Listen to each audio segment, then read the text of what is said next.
one of the common questions we get about the Z-Series analyzers is what's the routine care and maintenance? And the answer to that question really is there's very little. There's really only one thing you should do on a regular basis that really depends on how often you use it. If you use the instrument, if you're doing 500, 1,000 tests a day every day, you should do this. You should clean the internal window probably weekly, maybe every couple of days. But if you're only using it for a couple of hundred tests a day on average, then you can do it weekly or even less frequently. So we'll show you how to do that. First thing I'd like to point out though is anybody that's ever used an X-ray device, if I take a tool and I stick it through the aperture like that, they're going to be in a panic because of that. I'd be blowing a $10,000 drift detector.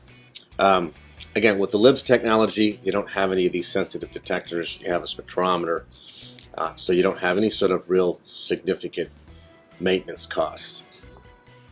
Now, to change the window, there's a quartz window that's inside the front end of this thing that protects the optics and everything else.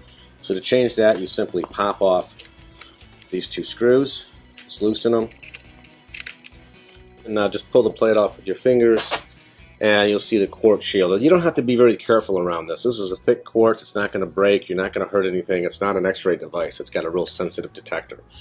Then what we like to do is just take a dap and swab or a lens wipe and just give it a good little wipe down like that. Like that. Then maybe take a second one and dry it off. Most of the Q-tips have a tip on each end, so you can just use one. And you're good to go. That's the only thing you really need to do. If you see some dirt in there, maybe blow a little air in there, get it out, but a simple wiping and cleaning is generally good enough. Over time, you may eventually not be able to clean the quartz window. After about a year or so, it may have accumulated enough molten metal and deposits you just can't clean it off. In that case, this pops right out, and a new quartz window costs about $15. That's 1.5. So you might have $15 a year or so of expense replacing that. It's very minor. And when you're done cleaning it, take your plate, put it back on, turn the screws back in.